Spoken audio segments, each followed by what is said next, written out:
Сайн байцгаана уу? Үзэгч сонсогч уншигч та бүхэндээ бэлтгэн хүргэдэг 100 асуулт нэвтрүүлгээ маань энэ удаагийн дугаар эхлэхэд бэлэн болоод байна. Манай өнөөдрийн нэвтрүүлгийн зочноор Монгол Чех Металл компани гүйцэтгэгч захирал Далайн Батбаяр хүрэлцэн гэж оролцож байна. Сайн байна уу танд энэ өрөө мэндийг хүргье. За сайн байна уу.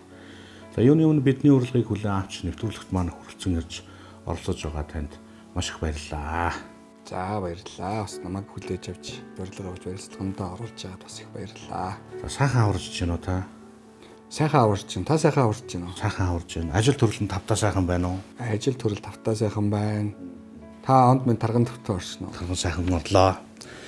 За ингээд нэвтрүүлгийн туршид би танаас 100 асуултыг асуунаа. За. Та надад 100 хариултыг чин сэтгэлээсээ өгөх юм аа. За ингээд хоёулаа өнөөдрийнхөө нэвтрүүлгийг эхлэе. Нэвтрүүлгийн хамгийн ихний асуулт маань та манай телевиз үзэгчдэд өөрийгөө болон гэр бүлийнхнийгаа нэг сайхан танилцуулаач. Намайг Далайн Батбаяр гэдэг. За би эхнэр хоёр охиныхаа хамт амьдардаг. Өөрөө бизнес эрхэлж яваа. За манай эхнэр мөн бизнесийн салбарт ажилладаг. Ийм бүсгүй байдаг. Таны мэргэжил ихэд ямар мэргэжил үгүй? Эрх зүйч эдийн засгч. Одоо бас ахиа сурч байна. Уул уурхайн чиглэлээр баяжуулалтын инженерээр суралцсаар л байна.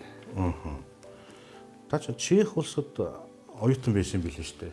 Чехт уул уурхайн мэргэжлээ эзэмсэн байх нь уу? Чехт эдийн засгаа сурсан. Эдийн засгаа. Тэгээ энд ирээд Монголдо ирээд хуулийн чиглэлээр бас сурсан. Гадны улсад сурна гэдэг нь таны үед хэцүү байсан байлгүй дээ. Ер нь ямар тохиолдолд ямар хөв заяагаар Чех руу очиж сурцсан юм?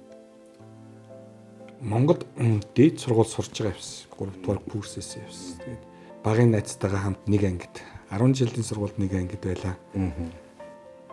Төгсөөд дээд сургуульд орсон бас нэг ангид байлаа. Тэгээ найз маань Орос руу сурах гай яваад гисэн. Би ганцаараа үлдчихэж байгаа юм шиг санагдчихэ л тухайд. Ер нь гадагшаага бас явъя.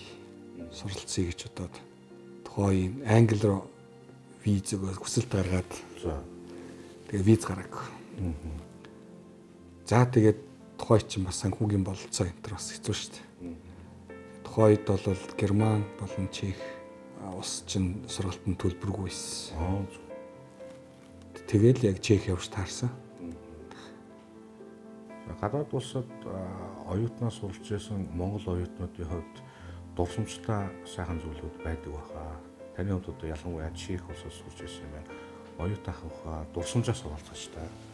Чех чи монголчууд аягүй их штэ. Жил болгон цуглаж тэмцээн хийн. Цагаан сараар хамт хүмүүсээр орно. Тэр дундаас хамгийн дурсамжтай нь гэвэл одоо нийт монголчуудын донд болдог тэмцээн байлаа. Олон найз нартайгаа нийлж баг болж тэмцээнд ордог, төрүүлдэг. Тийм л байсан одоо тэгээд тэр сайхан дурсамжтай байна. Тэгээ нэг удаа бас нэг Монгол ах их хоёрын контейнерыг зөөх ажил. Тэндээс бараа зөөдөг байх нь уу? Тийм, бараа зөөдөг их хоёр байхгүй. Миний одоо санаж байгаа бол сиропны ундаан жуусны сиропод байсан санагдаад. Энд ч ирээд нөгөө чинь жуус болчдөг. Тэгээ өдөр чинь ажиллаж орой цалингаа авах болсон чинь нөгөө чи бүтэн цалингаа өгдөг. Өдрийн хоол байхгүй. Тэгээ нэг яг одоо Макдоналдсын нэг ширхэг бүүргэрний мөнгө авч ирсэн би аягүй санагдав. Өдөржин ажиллаж чаддаг.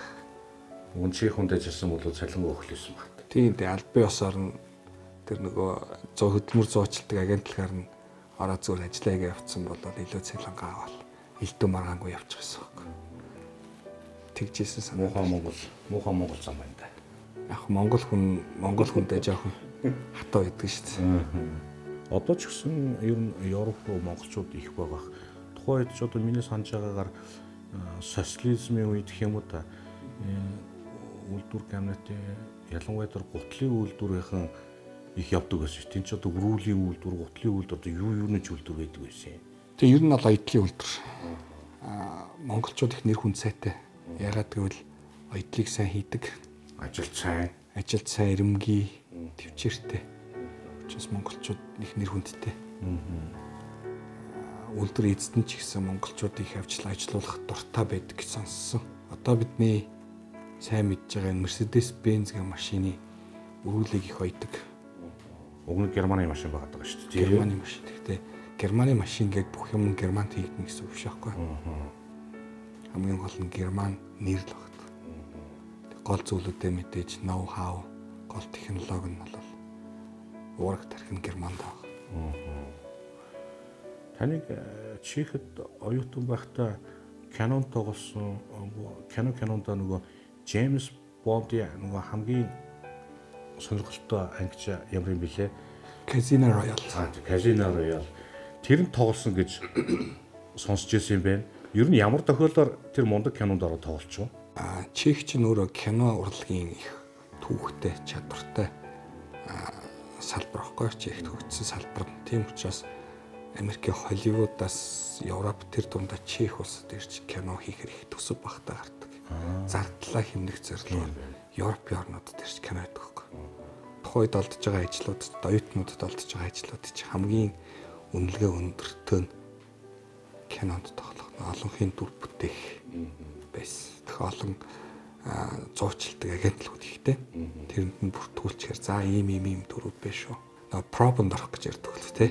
Тэрэнд ороод тэгээд Casino Royale гэж киноны аль хэсэг дээр нь би анзаараагүй. Casino Royale гэдэг кинон дээр чи нэг Япон хунтайж гэдэг дүр байдаг. Японы хунтайж тэр хунтайжийн найз гэдэг дүр аваад. Бараг тэр чи сар гаруй орчим тоглож илаа.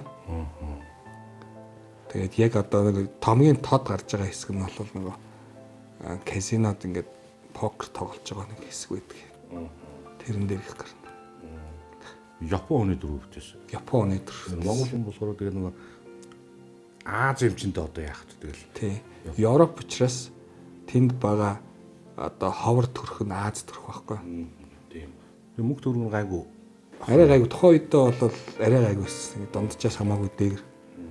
Тэгээ энэ төр чинь бүтэн 12 цаг ажиллаад нэг 500 орчим кр авдаг байсан санагдчих. Түүх юм да. Тийм сайхан мундаг гоё кинод дүрээ мөнгөлөө давна гэдэг чинь.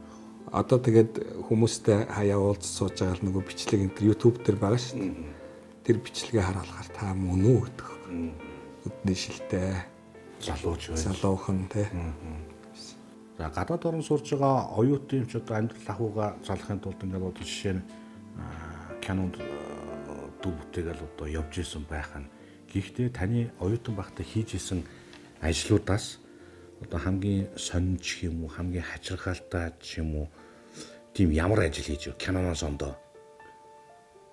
За Янз янзын ажил хийж исэн байх үү дээ. би одоо хамгийн анхны ажлаа санаж байна. За. Яг нэг Европ тэр чигээр айгүйх үер болсон жил байсан байхгүй.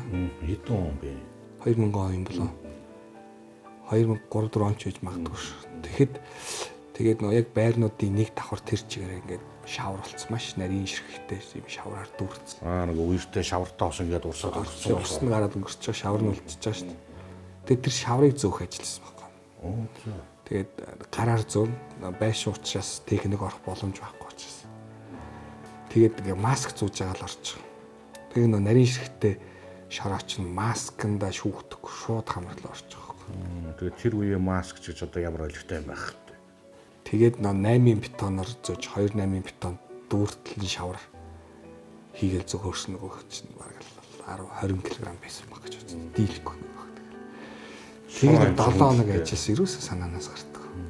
Сууныхаа бочрахаг 2-8 хөнгөстэй чачтлаа зөөсөн юм шүү. Цажтал зөөс. Тэгээд ханд наалцанд бас үрээл угаах байл. Тэгс тэр үерийн шавар арилгаж ийсэн. Тэр ажил ерөөсөө санаанаас гардаг. Чех улсын хөгжил цэцгэлд зөндөл хөв нэмэр орсон шүү дээ. Тэгээд тийм хүнд ажил юм чи бас цалин хөлөө өндөр л байх байлгүй. Үгүй тэр бол зүгээр дундад цалинтай байсан. Тэгээд усын новол ясын дагна гэж өгдөг шүү дээ. Таны амьдралдаа баримталдаг зарчим юу вэ? Нэр төртөө байх юмсан гэж бод хүнд худлаа хэлэхгүй байх юмсан гэж боддог шүү дээ. Тэ. Таны хамгийн үнэт зүйл юу вэ гэж асуувал Тодорхой гэр бүл шүү дээ. Таныхаар энэ амжилт гэдэг зүйл ер нь юу вэ? Та өөрийгөө хэр амжилттай яваа залуу гэж боддог вэ? Хүн өөрийгөө өөртөөгөө л харьцуулах хэрэгтэй юм бэл. Тэгээд яг жилийн өмнө би ямар хөө байдалд байсан бэ те? Тэр өнөөдөр ямар байна вэ гэдгийг ямар өөрчлөлт гарсан бэ гэдгээс хамаарч амжилттай амжилтгүй байх нь тодорхой болох гэж боддог. Тэгвэл сүүлийн 4 жилийн хугацаанд та хэр өөрчлөгдөж чадав? Одоо аюу их юм боллоо шүү дээ. Ахил Алдсан зүйл зөндөө байна ирлээ. тий. Олсон зүйл байна. Алдаанаасаа суралцсан зүйл их байна. Тэгэхээр чин сурсан мэдснээрээ ч тийм ээ. Хийсэн бүтээснээрээ ч тэгээд санхүүгийн хувьд ч гэсэн тэгэхээр амжилттай жилүүд байж л гэж бодож байна. Таны хамгийн сайн хийж чаддаг зүйл юу вэ? Их хурдан маш тодорхой дүгнэлт гаргадаг юм уу гэж боддгийг өөрийгөө. Нөхцөл байдалд дүгнэлт өгөөд орчныгоо шинжилээ за нэг иймэрхүү юм болж байгаа юм байна да гэдэг дүгнэлтийг бодиттой дүгнэлтийг илүү гаргаж чаддаг. Миний давуу чанар юм уу гэж боддог шин. Бас нэг юм бол би ном айгүй хурдан уншина. Бид нар чинь нөгөө ном унш гэдэг үеийн төлөөлөл шүү дээ тий. Айгүйх ном уншдаг байсан. Найз нарт айгүйх ном уншдаг байсан. Нөлөөлж байгаа шүү дээ. Сольж ном уншина. Тэгээд их уншаад тахаар ингээд айгүй хурдан уншаа сурчдаг. Ерөнхий 5 6-аар нь хараад уншиж байна. Яг одоо та хамгийн ихээр суралцахыг хүсэж байгаа зүйл юу вэ? Би одоо нэг сайхан дууд дуулсармаар. Сайхан дуулдаг болчихмаар санагддаг. Жохон муу дуулаад байна уу? Ерөөсөө би сандаг байхгүй. Ягаад нөгөө 3 дугаар ангид байхдаа дуу хөгжмийн хичээл дээр надад 3 гэдэг дүн тавиад. Манай дуу хөгжмийн багш. Тэгээ бодвол тэр үед л 3 хэмжээний л байсан байгаа шүү дээ, тий. Тэгээ тэрнээс хойш ерөөсөө дуулаагүй. Тэгтээ одоо ингээд найз өгтөйгөө хамт олонтойгоо ингээд байхтай нэг сайхан. Хаяа дуулчмаар орно үстэй. Одоо л амжихгүй шүү дээ. Тэгээд яг одоо ингээд эд одоо ингээд гадуур гардаг найз нөхдөйгөө явдаг байх үед тэр чинь аль болох караоке орохгүй аль болох дуунаас зайлсхийгээд иддэг байсан байхгүй. Тэрнтэйгээ нүр тулхал хэвээр байсан бэл. Бидний амьдарч байгаа нийгэмд нэг яралтай өөрчлөх ёстой асуудал зөндөө байгаа шүү дээ. Таныхаар бид юунаас эхлэх ёстой вэ? Баг улс төрчмөр. Одоо бол хоёр хүний хоорондох яриач гэсэн улс төрийн яриа. Монголын сошиал бол тэр чигээр улс төр. Улс төрийн төлөө амьдраад байгаа юм уу? Энэ амьдралын нийгмийн төлөө улс төр нь байгаа юм уу гэдэг хэлчихсэн. Бизнес ч гэсэн тэр чигээр улс төр болчих гээд байна. Тэр нөгөө ороогоор жороогоор гэдэг шүү дээ. Тэр шиг улс төр нь тодорхой хүрээндээ бизнес нь тодорхой хүрээндээ баймар байгаа. Таныхаар хамгийн их харамсаж явдаг зүйл юу вэ? Хамгийн харамсаж явдаг зүйл. Би юу яасан юм аа? Яг нөгөө өвөө эмээгийн хүүхэд тахгүй. Тэг яг намайг явдаг жил миний өвөө насарсан. Би аавынхаа Чехов явдаг жил үү? тий. Аавынхаа аав ээж хоёр дээр илүү их ойрхон байдаг гэсэн. Тэгээд яг би ингээд яваал тэгээд их сарын дараа манай өвөө өнгөрчил. Тэг эмээ минь ганцаараа үлдчихэж байгаа шүү дээ. Тэгээд яг тухайн үед нь намайг бас яг тэнцээ байхад эргэж ирж амжаагүй байхад манай эмээ бас өнгөрчихсөн. Тэгээд эмээтэйгээ ганцаарангийн байхад хажууд нь хангалттай хугацаагаар байж чаддаг. Тэрэндээ харамсдаг. Бас хангалттай ярьж чадаагүй юм шиг санагддаг. Таны төвчгөрд хамгийн хэцүү зүйл юу вэ? Ингээд цаг нөхцөгөөд гэдэг хүн байдаг шүү дээ. Хотлаа биш нөгөө хотлаа яриад байгааг нь мэдчихдэг байхгүй юу? Яагаад байгааг нэгээд дор нь хараад мэдэн шүү дээ. Тэгээд шууд хэлчихнэ шүү дээ таавал. Тэгээ шүү дээ. Тэгээд хаана ажил унаад байгаа нь угс тодорхой байдаг байхгүй юу? Ажил унаад байгаа нь магадгүй тэр хүний буруу ч гэсэн буруутах нь хашийн те. Гэхдээ тэрийгэ ерөөсөө засаа гэж бодохгүй тэрийг ингээ аргалах гээд байгаа гэдэг нэг тийм явдал байдаг. Тэгээ юу гэдгийг худрахгүй гэхүү те. Тэр зам аяг өдрөө.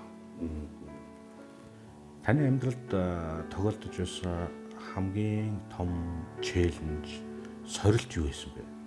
2019 оны 10 сарын 16 байсан санагдаж байна. Анх төслөө эхлүүлэх гэдэг. За ямар төсөл вэ? Бид нар чинь нэг баяжуулах үйлдвэр барьсан шүү дээ. Сая баяжуулах үйлдвэр. Одоо мөн үү? Тий, одоо энэ үйлдвэр чинь Монгол улсын экспортыг бараг 60 орчим хувиар нэмэгдүүлж байгаа байхгүй юу? Нөгөө Эрдэнэттэй нөгөө хоёр толгойтой адилхан технологи ашиглаж байгаа юм үйлдвэр шүү дээ. Тэгээ тэр одоо яг 19 оны 10 сарын 16-нд эхлээд тэр чинь шав тавиад эхэлсэн. Тэгээ хавар дахиад ажил үргэлжилж байгаа. Тэгээ ковид гарцсан. бүх юм хаагаад хиндэ хилдэхтэй онгорхоос. Тэгэхээр бид нар нөгөө гаднаас татах хэрэгтэй юмудаа татаад ингэж тэгтээ нөгөө Монголдо хил хорчж байгаа учраас ажил явуулахдаа аюу төвөгтэй. Яг ийм төвөгтэй маш тийм том төсөл ихэлсэн тэгээд давж хүчин зүйлүүд байсан. Энэ үед бол маш том челленж чи юу гэх юм сорилт. Тийм сорилтын үе байлаа.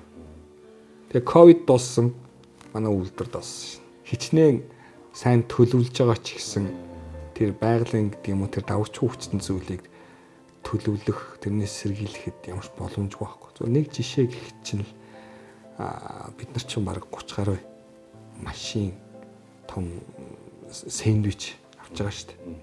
Тэгэхэд ковидын өмнө байсан зардлаасаа даруй бараг 10 дахин зар үнэтэй болчихж байгаа байхгүй. Таны амьдралд тохиолдож байсан хамгийн сургамжтай зүйл юу? Ажил гэр хоёр тустай авах хэрэгтэй мэл. Одоо бид нар чинь ингээд яг нэг юм руугаа ороод дуусах болохоор чинь нөгөө гэрээ орон байраа зараал те уцаа процент тавиал ажил руугаа ордог шүү дээ. Тэгэхээр тэгж болохгүй мэл. Тодорхой хэл хязгаартай байх хэрэгтэй мэл. Хичнээн доошоо унахыг те ажил хичнээн муутахыг хэн ч хэлж мэдэхгүй байхгүй.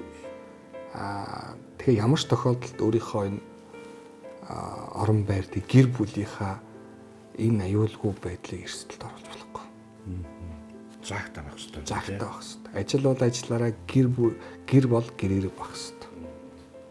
Үргэлж тэгэл босгож авахгүй л байгаа бүх юмаа барьцаан тавиал, зараал, үрээл нөгөөдхөө амжилтаа явуулгаал үзээд байгаа шүү дээ. Тийм, тэгж болохгүй мэл бид нар ч одоо суралцж шүү дээ.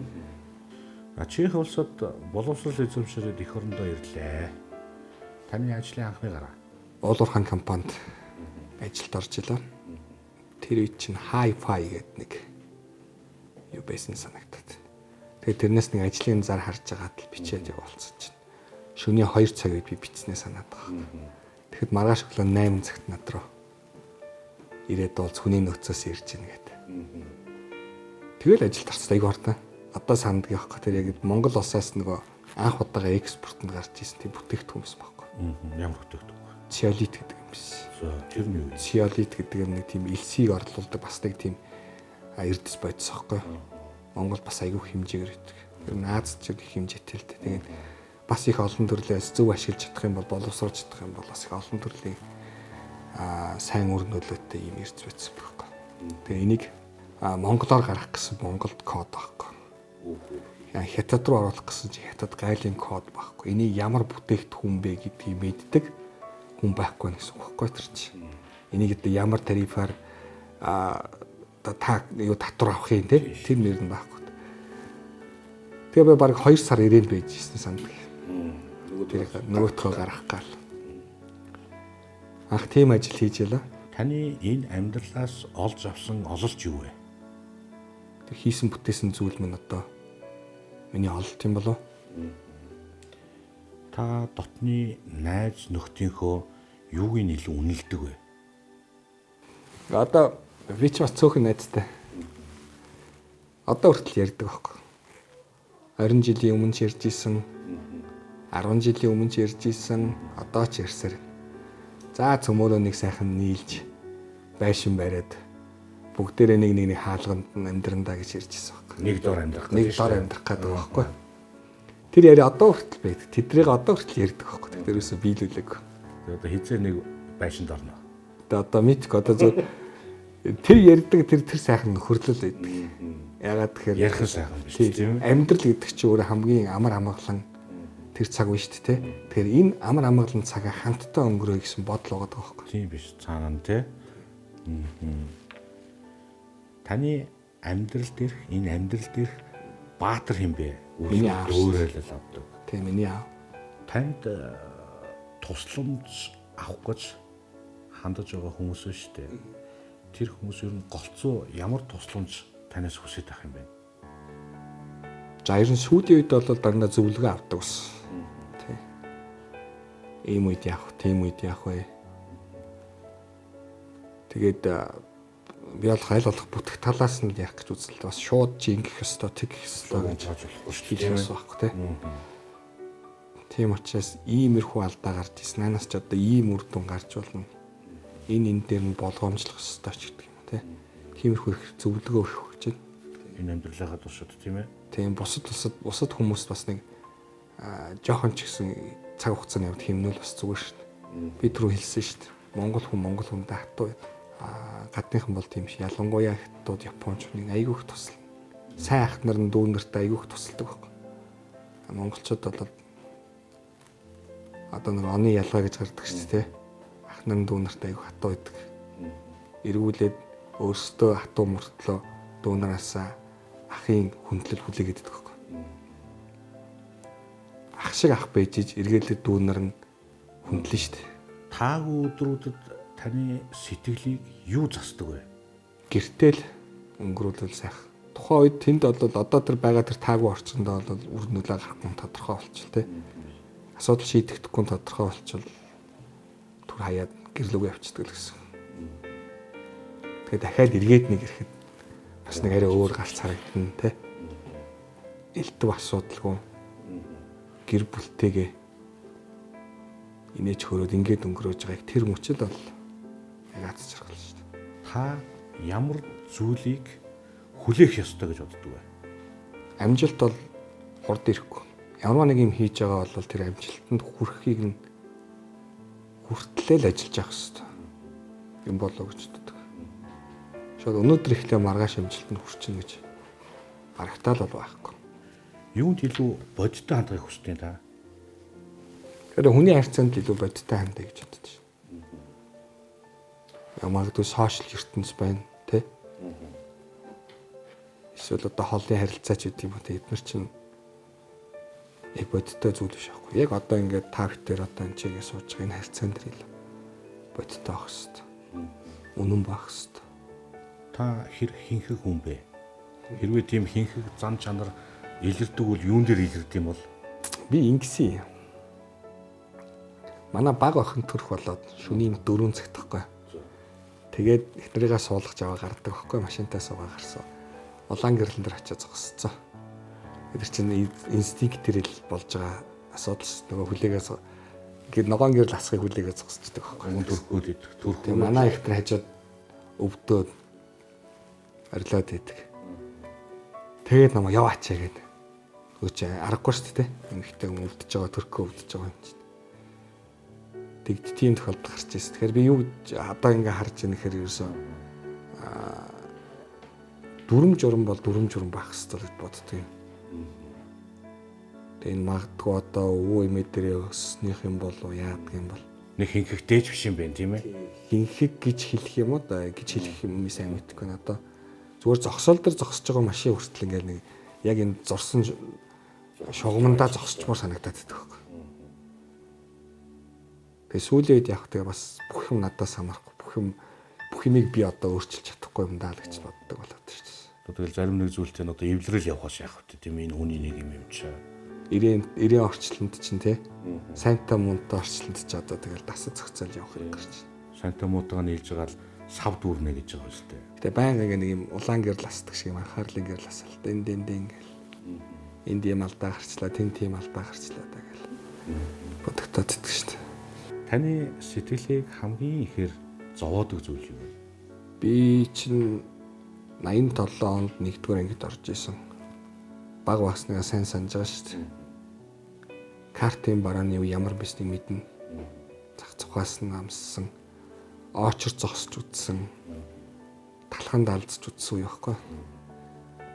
Хамгийн тоотой хязгаартай байсан үе мэднэ. Бүх юм төлөвлөөд ирэхээр ямар асуудал ордгоо гэдгийг мэддэг байхгүй. Тэгээд тэр социалист дэглэм гэдэг байгаа. Тэр үе рүүгээ Монгол орныг буцчих гээд байгаа юм шиг ба.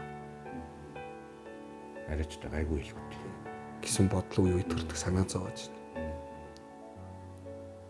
Одоо хэрвээ тийм үе рүү орчих юм бол хүн болгоны санаа зовох асуудал шүү дээ.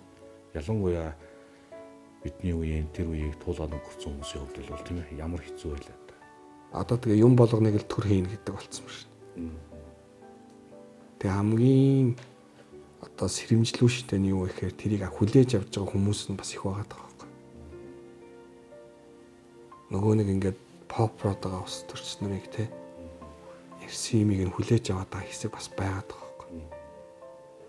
Тэрийг санаа зовж байна. Хайртай дотны хин нэгэн хүнээ аврахын тулд магадгүй та хууль зөрчиж чадах уу? Хүн аврахын тулд хууль зөрчинө гэсэн ойлголт байхгүй хуулинд.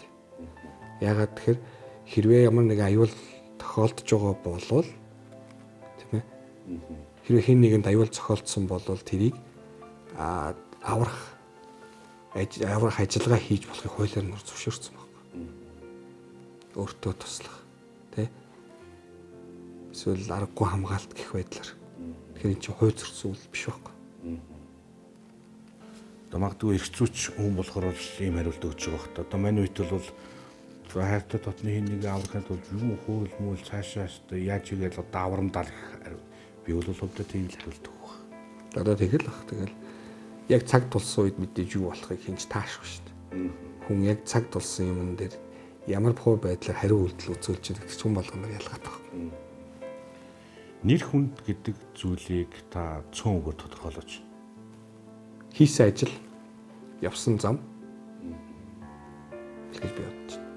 Энэ хүн хэр нэр хүндтэй одоо та тэ хэр нэр хүндтэй гэхээр таны хийж бүтээсэн зүйл, бусдын төлөө хийсэн зүйл.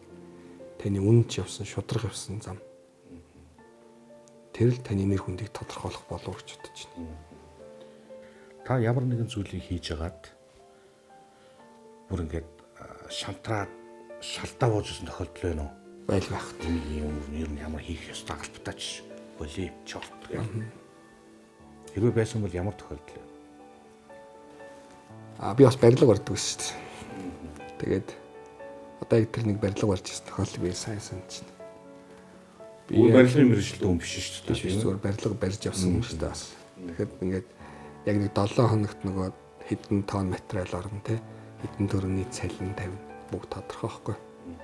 Бүгдийг ингээд тодорхойлгоч байна. Яг тэгээд тулаад ирдэг.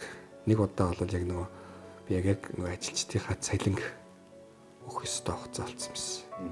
Бодвол нэг баяр төгссөн байсан баг бас. Тэгээд надад үнэхээр мөнгө байгааг. Би бол үнэхээр шалдаа буужсэн. Тэр хүмүүсийг цалингүй явуулчихна гэсэн. Нэг тийм үе болоо айгуу санаж байна. Орон сууц байсан юм тэр нь. Тий, орон сууцны барилга барьж шүү дээ. Би барилга барьж байгаагаа тэр хүнд хүн цалингүй гэж болохгүй шүү дээ. Надад ажилласныхаа төлөө миний имийг хийснийхаа төлөө тэнцээ хүн гэрте очихдаа хоосоо очихоор болчихж байгаа байхгүй. Тийм тохиолдол байсан. Тэгэхэд л ста нэрээ тухай чигээр зохицуулаад явах үе байна шүү дээ. Зохицуулаад хүнээс зээлэн ингэн тэгэн те хямдрал зардал байраад урчил борлуулахын тулд янз янзэр үзэж янз янзэр борлуулж бодно шүү дээ. Нэг удаа яг тийм тохиолдол үнэхээр мухардал төрчихсөн үе баг. Манай залуучууд краш гэж ярьж байгаа. Танд крашилдаг краш байна. Чи хүн юм чи байгаа л л үү. Хүн юм чинь дээ. Ир хүн юм чинь. Таны краш хэлүүлэх гэдэг шүү дээ. За хэнийг крашилж байна? нөгөө Dua Lipa гэдэг нэг дуучин байдаг шүү дээ. За дуунууд нь шанцтай. Энэ ритмтэй дуулдаг. Гэдэг. Тэр юм болоо. Одоо яагаад крашилсан юм бол магадгүй нөгөө монголчууд хэрэгтэй байхгүй. Тийм өндөр хамартай. Тэгээд ийм тэр дуучин юм байна. Тэгвэл Монголтой ойрхон магадгүй урд туршид ч юм уу тоглолтод болохоор бол явах уу? Айгүй болдог л одоо крашигаа үзэх гэл электрикаа дагуулаад. Тэг явах юм болоо зүгээр бас нэг юм бийдгийг. Чи бас нэлээд хэдэн жил гадаадд амьдраа явцсан болохоор ерөнхийдөө тийм дархлаатай болцсон гэхүүд. Тэгэхээр Монгол гэдэг ямиг л ерөнхийдөө дандаа бодож явдаг. Би гадаад явахаас өмнө Английн Премьер Лиг үздэг. Leeds United гэдэг багийг дэмждэг байсан байхгүй. Тэгээд Монголдо ирснийхаа дараа би Премьер Лиг үзмээргүй санагддаг болчихсон. Яагаад би Монголын багийг Монголын хөл өмгийг хөгжөөсөө гэж боддог болсон байхгүй. Хөгжсөний дараа сайхан үзмээр шүү дээ, тийм ээ. Гэхдээ тэнд байгаа юм чинь үний юм болчиход байгаа. Тийм байна. Тий. Тэгээ одоо энэ чинь UG Arena гэдэг нэгдсэн тий. Сайхан сагсан бөмбөгийн тоглолтууд болж байна. тэрийг бол би аюугаа үзэж байгаа юм. Өөс тэнийг үзэх хэрэгтэй гэдэг ихтрээ дагуулаа явчихна. Одоо мөсөн ордон байна те. Тэр чинь сая өнгөрсөн жил баахан хоккейн тоглолтууд боллоо шүү дээ. Филиппиний баг ирээл, ийм баг ирээл тоглож байгаа юм. Би өөрөө хоккей үзэх дуртай. Миний дуртай баг Америкийн NHL-д. Гэхдээ энэ чинь Монголын спорт ийм сайхан ордон бий болоод ингээд өрсөлдөөнтэй ингээд тоглоод ирэх би. Шууд л очил ямар ч ажилтаа байсан юм аахгүй. Төгсөж очил үзэж байгаа. Олны өмнө ил байна. Нөгөө төгөр хэлэх юм бол одоо олны танил байна гэсэн үг л те. Үүний одоо сөрөг ба давуу тал нь юу байх вэ? За давуу талыг нь бол би мэдэхгүй байна. За зөвхөн сөрөг талыг нь бол төсөөлж байна. Их олон залуучууд хүүхдүүд олны танилыг харж үлгэр жишээ авч идэг, суралцж идэг хөөе. Тийм учраас эерэг үлгэр жишээг үзүүлдэг байх хэрэгтэй олны танил хүн бол Хийж байгаа зүйлээрээ тийм ээ. хийж байгаа зүйлээрээ, байж байгаа байдлаараа тий харьцаж байгаа харьцаагаараа байна үлгэр жишээ үзүүлж явах хэрэгтэй. Өчигдөр, өнөөдөр, маргааш та альваар нь амьдарч байна. Мэдээж өнөөдрөөр амьдарч байна. Ирээдүгөө харж амьдарч байна. Өчигдрөө харж дурсаж байна. Ирээдүйнхээ талаар асуух боломж хэрвээ байдаг бол та юу асуух хүсэж байна? За магадгүй тодорхой хугацааны дараа тий миний өнгөрүүлж байгаа амьдралч гэдэг юм уу? Миний одоо энэ байгаа байдал одоо хэрц их байсан юм бэ гэх юм уу? Хазгаа гişг юм бэ гэдэг. Ирээдүгээс асуумарч юм шиг. Хэрвээ боломж Миний хийж явсан зүйл, хийгээд явж байгаа энэ зүйл зөв байсан юм уу? Гэдэг ирээдүйд нэг өөр харагдаж шүү дээ, тийм ээ. Тэрийг асуучмаар юм шиг санагдаж байна.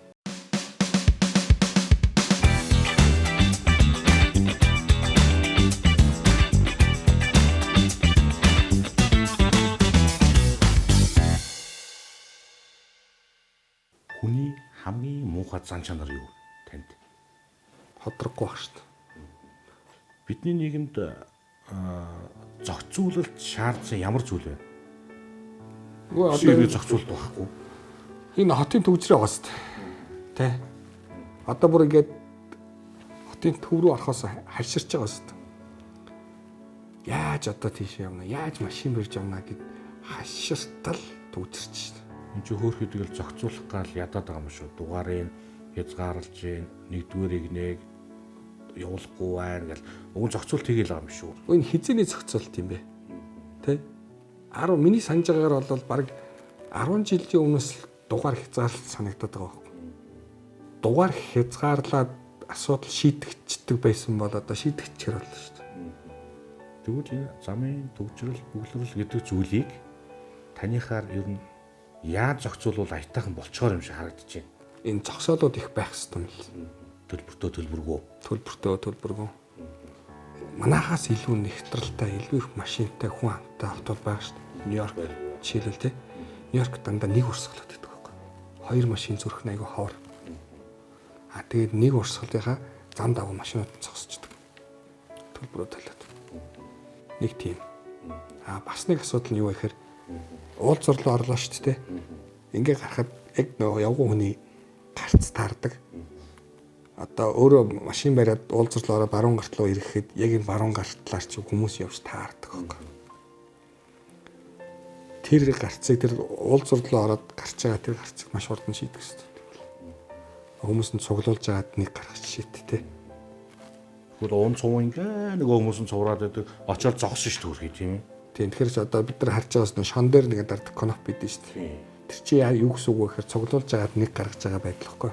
Тэрнээсээ илүүтэйгээр тэр нэг чигийн урсгалууд их нөлөөтэй байна гэж харж байна. Та өөрийнхөө хийж хэрэгжүүлсэн зүйлүүдээс хамгийн их бахархдаг зүйл нь юу вэ? Одоо манай үйлдвэр ашиглалтанд ороод юу үйлдвэрлээд байгаа юм бэ гэж магадгүй та асууж магадгүй. Асуунаа би. За тэгвэл та асууч. Яг юу юм л да. Энэ за одоо та асуу гэсэн би асуунаа. Жон шиг баяжуулаад байгаа. За нэгдүгээр жон шиг гэдэг нь юу юм бэ? Энэ одоо ямар одоо хими элемент ямар одоо юу хийдгийг жаншаар. Яг кальцийн фтор гэдэг юм байна. Манай Монгол улсд бол нэлээд илдэг. Монгол улс нөөцөөрөө бол нэлээд өндөрт орноор эхний 4-5-д орж байгаа. Юунд хэрэгтэй гэхээр түүхий байдлаараа буюу одоо бүхэлэг жанш гэдгээр болгоо. Одоо энэ гангийн үйлдвэрүүд, цементийн үйлдвэрүүд жишээлэгддэг байна. Гангийн үйлдвэрт жишээ нь коксчих нүүрстэй нийлүүлээ их удаан шиддэг. Тэгэхээр нүүрсний хэрэглэн багасдаг, өртгөн багасдаг. Шийтэй байгаа. Баяжмал гэдэг нь өөрөө ойлголт байхгүй.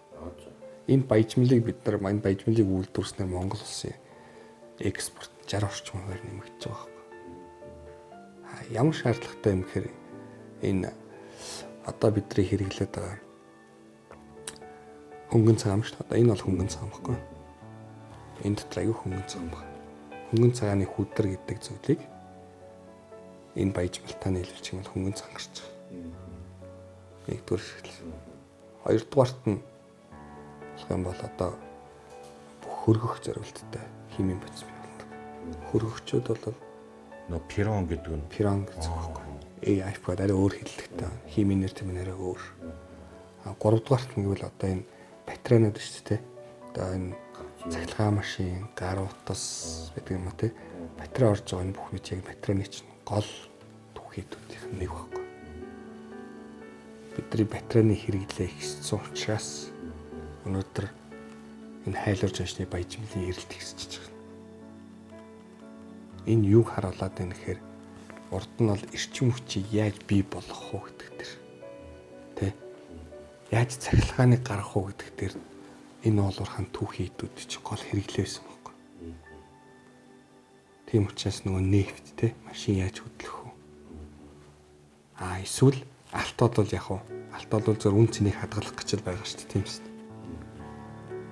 Одоо тэгсэн чинь яг нөхцөл байдал өөрчлөгдөж. Одоо энэ нөгөө уламжлалтай эрчим хүчний их үүсвэр чинь өөр болж байгаа байхгүй. Нарнаас эрчим хүч авдаг болсон. Салхинаас эрчим хүч авдаг болчихсон. Энэ эрчим хүчийг ашиглаад бидний яг энэ өргөн хэрэглээний цахилгаан хэрэгслүүдийг байнга ашигладаг болсон. Нэг ёсондоо эрчим хүчийг яаж хадгалах вэ? Яаж энийг дамжуулах вэ гэдэг дээр энэ түүхийдүүдийн тэрнтэй холбоотой технологитой холбоотой түүхийдүүд эрэлтсэн байна. Дэлхийн энэ эрдэс бодисын одоо хэрэглээ эрэлт нийлүүлэлт нь өөрчлөгдөж байна гэсэн үг. Үйлдвэр ашиглалтанд ороогүй хаад хуучин танах бол нөгөө жон шилб гэдэг хэлбэрээр нь л гаргадаг байсан гэсэн үг үү? Тийм шүү дээ. Тэгэхээр одоо баяжуулалт гэхэр чинь нэг ёсондоо миний ойлгож байгаагаар нөгөө нэмэн үрдэг шингээж ийн. Ер нь ийм юм байна. Үйлдвэрлэл гэдэг зүйл бол 4-5 үе шүү дээ. Олборлт энийг бол монголчууд хийж байгаа. Хоёрдугаарт нь боловсролт. Гуравдугаарт нь гүн боловсролт. Дөрөвдүгээрт нь үйлдвэрлэлийн эрх зүйн ашиглаж байгаа байхгүй. 4 үе шатыг дамжиж байгаа байхгүй. За бид нар бол боловсролтыг маш сайн чадна. За бид нар одоо боловсруулаад эхэлж байна. Бидний боловсруулсан түүхийд маань яг одоо химийн үйлдвэрт шууд ороход бэлэн болж байгаа байхгүй. Химийн үйлдвэрт нь юу хийх вэ гэхээр одоо будаг хийн, тэ? Одоо түрхлэг хийн. Жишээлбэл эсвэл ингээд утаснууд хийх жишээтэй. Тэрийг чинь ахиж аваачаад нөгөө эцсийн үйлдвэр дээр дахиад ашиглаж байгаа батарей электр. Гэвь 4 үе шатыг дамжиж энэ эрдэс бодис чинь ашигтай зүйл бий болж байгаа. Энэ үе шатуудыг чинь баялаг бүтээх гэж хэлээд байгаа. Энэ үе шатыг дамж болгон дээр нь өртөг нэмэгдчихдэг. Энэ үе шатыг аль болох ихийг Монгол улсад хийж чадах юм бол яаж үйлдвэр хөгжинэ. Танаа аав далаагүй одоо танаах их сайхан хурдан буянгуудтай байлээ. За аав нь мундаг том уяач хүн байт юм байна лээ. Таач одоо хурдан буянгуудаа дагаад аавгаа дагаад мөрмөл уйдгал байлгүй дээ. Аас оролдож байна. Нөгөө энэ мөрмөл уйхын хамгийн сайхан нь юу юу вэ? Одоо монголчууд бид нар чинь хизээ нэгэн цагт ерөөсөө моринд орд юм байлээ шүү дээ. Тэр бол цаг хугацааны асуудал. Магадгүй та өнөөдөр морь гээд шал төлөхгүй хөндлөнгийн юм харж иж магадгүй. Гэтэ таны ойрын хэдэн жил тал та моринд ороход гарцсан байхгүй. Энэ өөрөөсөө монгол хүний гент нь баг. Яг ийм учраас гоё гэж хэлхий аргагүй. Монгол хүнээс, Монгол уламжлалаас салахын аргагүй зүйл бол морь байхгүй. Төрийн наадам бүсийн уралдаанд чамгүй бас дээгүр давхсан санагдчихэ шүү тийм ээ. Яг тэр торгон агшин жир нь юу мэдрэгддэг юм тань. Төрийн наадмаар бол ерөөсөө гүгээд л таардаг шүү дээ. Ягаад тэгэхээр тэр морь барианы тэр нэг хашаа гэдэг шүү дээ. Дөнгөж давхад ирсэн морийг оруулаад ингээд баахан хөтлөөд ингээд явал ярилцлага тушаалчаа суугаал. Тэр хашаач айгүй хол байдаг хөөхгүй. Тэгэхээр 5 минут л тэр үнцэндээ тэр хашаан дотор байдаг. Дөнгөж давхиж ирэнгүүт нь тийшээ оруулаад 5 минутын дараа гаргацдаг. Тэгээ нөгөө баярлаа хөөрцөн явж байгаа хүмүүс чинь баг 500 орчим метр гэдэг хэлийн заагдчихсан байдаг. Тэр хооронд гүйдэг хөөхгүй морилууга. Тэгээ нэг хошин шог хүртэл хийцэн байдаг штэ гээд давхад ирсэн морийгоо ингээд хөлсийн носоо зогсож байгаа. Нөгөө яач нарыг тэгэл амьсгаатай л ингээл ярьдаг штэ. Тэр чинь аргагүй байхгүй. Тэг гүйлгэж байгаа юм чи. Тэр хашаа руу. Тий. Ер нь яах зорилттой хашаа тэр. Гэхдээ тэгээ нэгдүгürt нөгөө төрүүлээд айрагдаа төрүүлээд ирсэн мордыг танилцуулж байна тий. Танилцуулах. Тий. Тим зорилготой штэ. Тэгээ тэрийг тэгэл зохион байгуулалтын асуудал байхгүй. Уг нь ойрхон баймар юм бэ тий. Уг нь ойрхон байдаг юм уу те. Тэгээ уралдаа хийсэн ч гэсэн хүн зовоодгүй л байв шахах тийм үстэй. Заавал ингээл хориол цагдаал те. Шин сүртэй штэ. Ингээл нохотой байхын цагдаа нар тусгаагийнхын өгдөр тайраад зогсож байна. Бид нар бол сайхан жаргаж надаад байгаа штэ. Тий. Зөв ингээ хараад байж хахад бол өөр те. Өв соёл, мал аж ахуй гэдэг одоо зүйлээ өвлүүлж үлдээхээсээ илүүтэйгээр ер нь яаж цаашаа ингэж сайжруулах хэрэгтэй гэж боддог та. Өв соёл гэдэг бол бидний түүх шүү дээ тийм ээ. Бидний тодорхой хугацаанд хэдэн жилийн өмнө өв дээдсэд минь байсан тэр арга зүй шүү дээ тийм шүү. Тэр маань минийхэр бол яг тухайн цаг үедээ байнга зөгцөж өөрчлөгдөж явах хөрсөн өөрчлөгдөж явах хэрэгтэй тийм. Гэтэ үндсэн шинжээ алдаж болохгүй шин. Нэгдлийн нүүдэлч өв соёлын талаар ярьж байгаа юм чинь энэ бидний одоо хэдэн 100 мянган жил хийгээд уламжлаад яваад байсан нүүдэлчин соёл мал аж ахуй шүү дээ. Хичээрийн мал аж ахуй. Үүний нөгөө тал нь эрчимцэн мал аж ахуй гэдэг шүү. За эрчимцэн мал аж ахуй хийж байгаа тал нь болохоор нүүдлийн мал аж ахуй одоо тэмээ юм газар талхалж байна. Энэ эрчимцэн болоод явах нь цааш нь зүйтэй юм аа гэдэг. Нөгөө талд нь болохоор энэ өв соёлоо байхгүй болоо энэ эрчимцэн мал аж ахуй гэж одоо юу юм бэ гэсэн хоёр тал байгаад байна л та. Эний та аль талт нь байна? Би энэ яг дунднаараа яваад байгаа байхгүй. Яасан гэхээр одоо манай нэг найз яг одоо энэ фирмийн аж ахуй эрхэлж байгаа. Яг өөрөө ингээд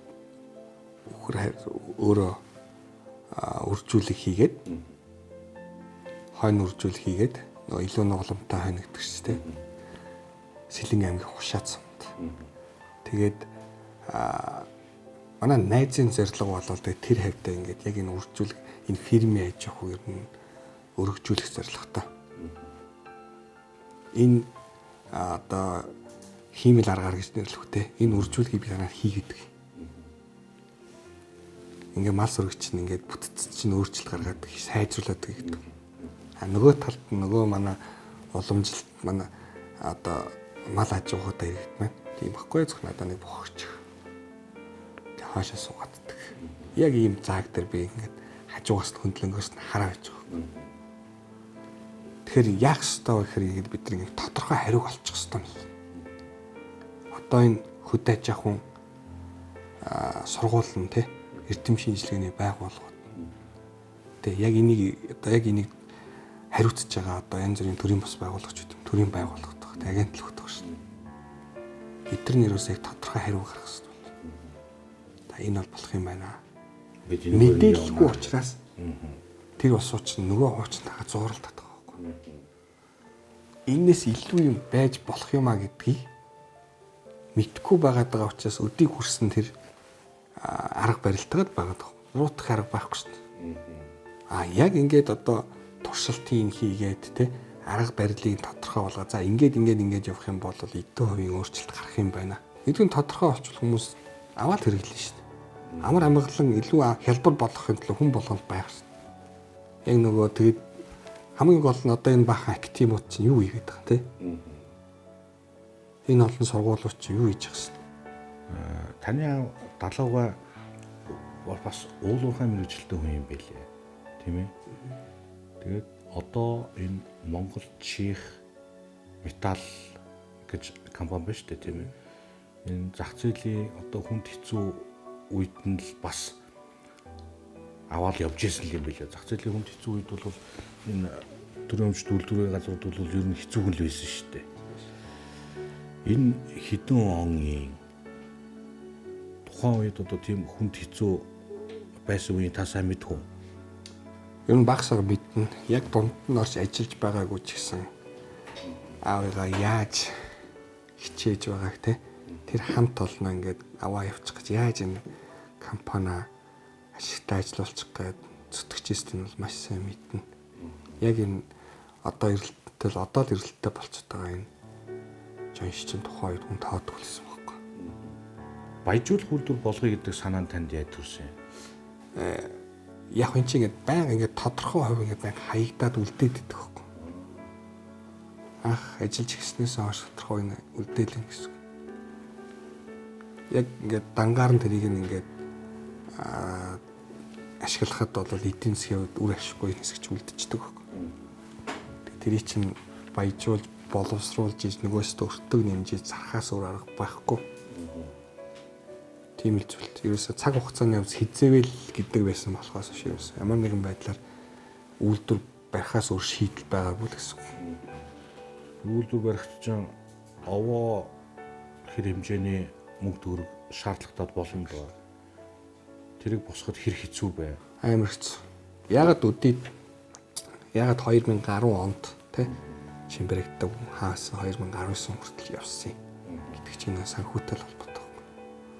Өөр хин нэгэн одоо яадаг гадны хөрөнгө оруулагч гэдэг юм өөр нэгэн хүн орж ирээсэй гэж хүсэв.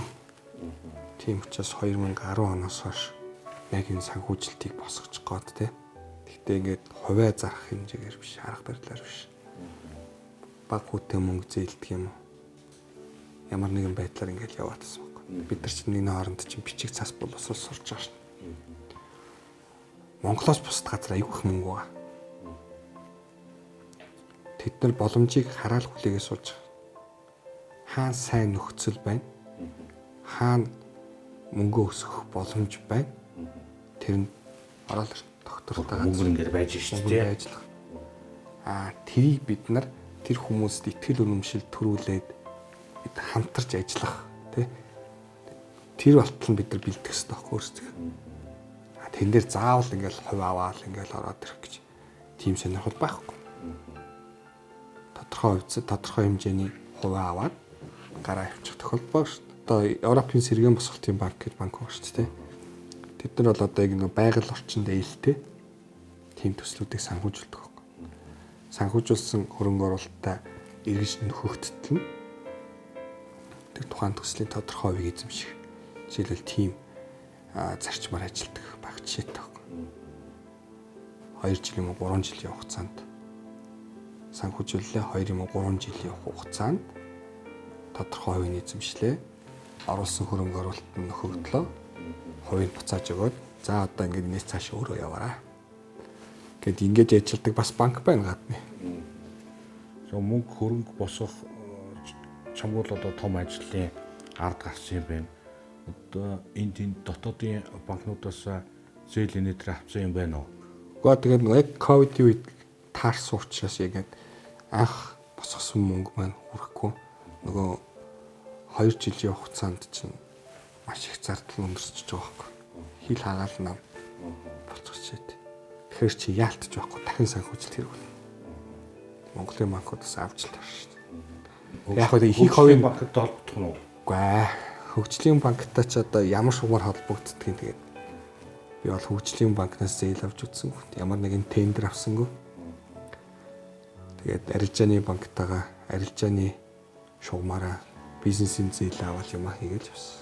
Бизнесийн салбараас хөгжлийн банктай холбогдсон бол магадгүй таныг холбогдсон байж магадгүй юм болов уу гэж Асуух зүг шүү дээ. асууж байгаа. Уул уурхаан салбар дотроо одоо жаншны салбар гэж байх нь уу? Ер нь энэ салбарын яг таны хийж байгаа салбарын ирээдүйн хөгжил ер нь танд яаж харагдаж байна? Уг нь нөөцийн хувьд бол одоо их л гайхамшигтай тоо баримт харагдаад байгаа юм.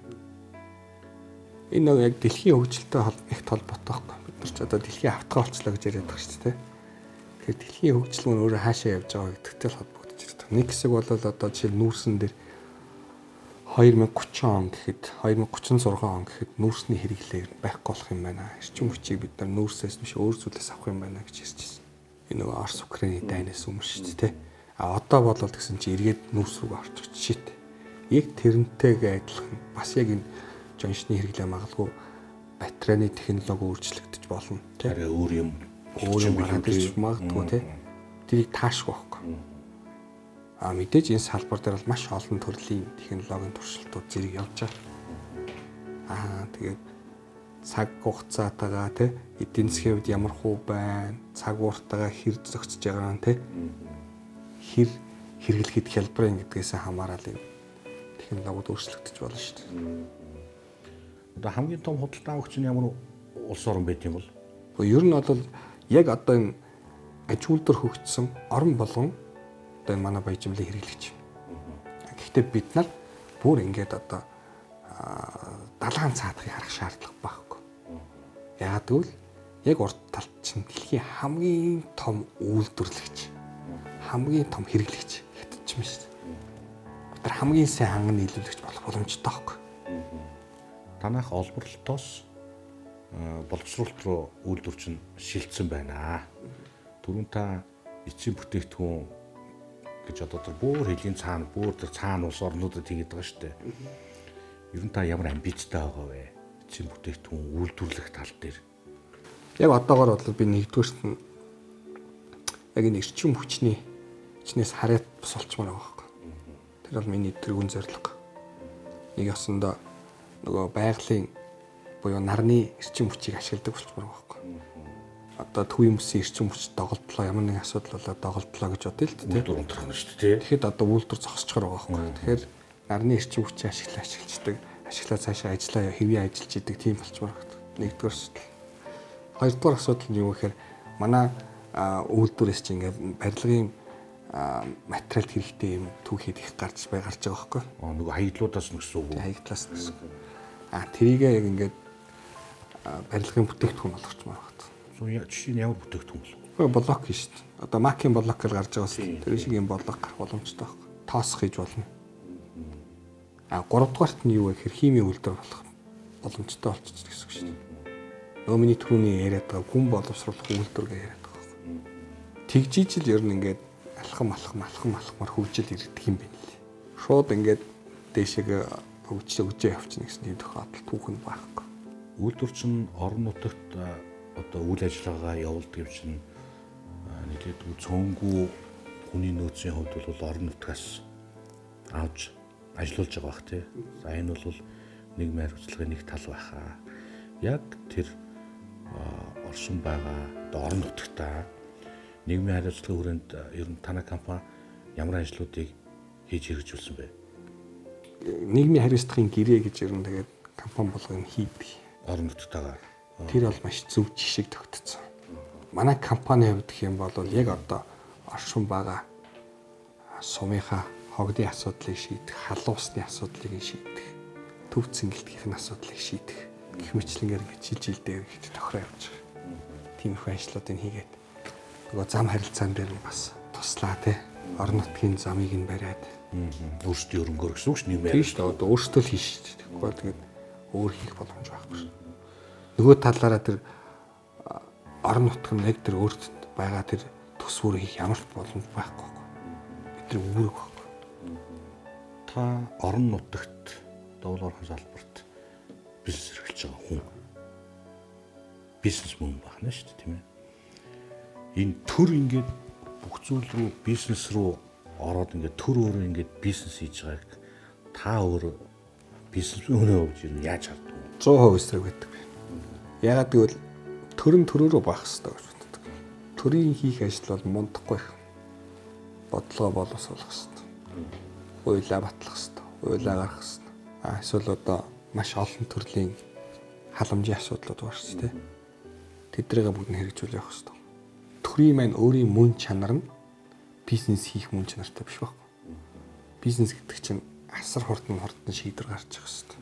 Маш сайн тасан цогцдог байх хэрэгтэй. Ашигын төлөө байгуулахгүй. Төр ашигын төлөө ашиг хийгээ мөнгө хийгээ явж яах гэж боддоо. Бизнес мөн үү? Биш шүү дээ.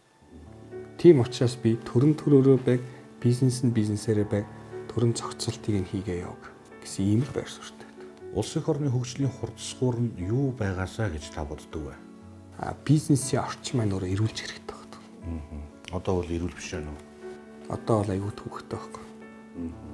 Нэг осондоо Монголын эдийн засаг бол ингээд сүүлийн эдэнчлэгээл дараа эргэл тэлж чадахгүй байна. Хүний нөөц маш их хязгаарлагдмал байна. Бизнес хийхэд өөрөө төвхтэй. Жишээлбэл хэлэх юм бол барилга барихад барилгын материал хэрэгтэй шүү дээ, тийм ээ. Яг тэрнтэйг адилхан бизнес хийхэд бас бизнесийн материал хэрэгтэй байхгүй. Бизнесийн материал гэдэгт би юу хэлээд байна гэхээр одоо хүний нөөц гэдэг юм уу те, дэд бүтцийн хөгжил гэдэг юм уу, санхүүгийн хямд их үүсвэр. За тогтвортой түүхий эдийн хангалт гэдэг юм уу те. Эсвэл худалдаа авах чадвартай нэг худалдаа авах хэсэг эдгээр бүгд хэрэгтэй байхгүй. Монгол бизнес хийхэд айгүй хэцүү байхгүй. Яг одоо 2000-аад оны 1990-с 2000 оны үед чинь айгүй зөв тавигдсан байхгүй. Эрчтэй Монголд хэлж исэн үе. Тэр үед эхэлсэн бизнесүүд чи одоо айгүй том орсон. Одоо бол айгүй төвхтэй. Та нүүр шухаагүй болвол за одоо эсвэл барилга бариагүй болвол те танд бол шууд ингээд томроо явчихад асар төвхтэй. Монгол улс бизнес эрхлэгч нартай ээлгүй байна гэж баг хэлэх гээд байна уу та? Тийм шүү дээ. Тодорхой шүү дээ. Хэцүү орчин хэцүү байна л юм. Ямар сандал тэгэл ажил хийж байгаа болохоо бахар гадагшаагаар явах. Нэг бол төрийн албаагч, нэг бол гадагшаа хож гарч албааж байгаа шүү дээ. Ажил хийж шүү дээ. Бизнес хийгээд явах юм бол тэгэл өдөр хоногийнхоо одоо орлогыг олоод нэстэ 2 идэхгүй хаасан онохгүй л шүү дээ. Та дээрэс нь Монголын хэрэглэгчдийн эрх ашиг хамгаалах нийгэмлэгүүдийн нэгдсэн холбооны зохицуулагч гэдэг албан тушаалтай байлээ. За танай байгууллага байна. Дээрэс нь төрийн агентлаг байгаа. Шудраг өрсөлдөө хэрэглэгчдийн төлөөх газар. За бас нэг газар байдаг шиг санагдаад байна. За яг ийм юм. Танах юугаар ондоо энэ газруудаас? Ер нь ямар байгууллага тэгэхээр ерөөсөө иргэд маань бизнесийн орчинд байн харилцаанд орж шин. Бараа бүтээгдэхүүн худалдаж авч ийн, ажил хийж ин тэ. Үйлчлэгээ авч шин тэ. Эн чинь яг цэвэр өөрийнхөө өрсөлдөөнийхөө журмаар яг энэ одоо хэрэглэгчдийн нэршил шиг хангахтай явчих боломж байхгүй тодорхойлцдог байхгүй. Энийг айл дээр үед 1990-ад оны үед Монголд яг энэ зах зээлийн эдийн засаг дөнгөж нэвтэрч явах бүгдээрээ мэдчихсэн. Тийм учраас яг энэ хэрэглэгчтэй холбоотой асуудлыг маш чухлаар авч үзчихсэн байхгүй. Хэрэглэгч бол хаана? Хэрвээ бизнесийн орчны стандартыг өндөр түвшинд барья гэж бодвол бараа бүтээгдэхүүний чанарыг өндөр түвшинд барья гэж бодож байвал хэрэглэгч бол хаана гэдэг зарчмаар явж иж энэ стандартыг хангах юм байна гэдгийг маш сайн ойлгосон байна. Ямар ялгаа байна? Нөгөө нэг шудраг нэлээд өрсөлдөө хэрэглэгчийн төлөөх газар. Энэ зарчмыг чи хангуулад ажиллах боломж байхгүй.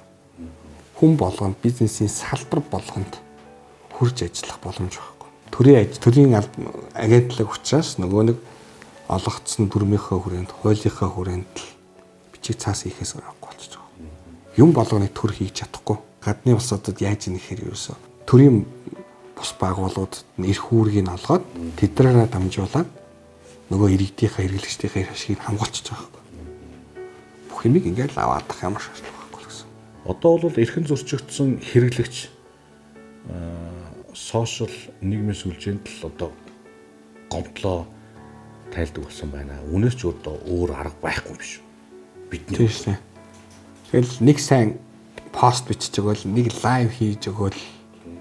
Тэгээд доор нь хэдэн найз нар нь орж ирж дэмжиж өгөөл. Тэгэл асуудал намждаг, шийдэгддэг байхгүй. Намждаг. Тэгээ өнгөрдөг байхгүй.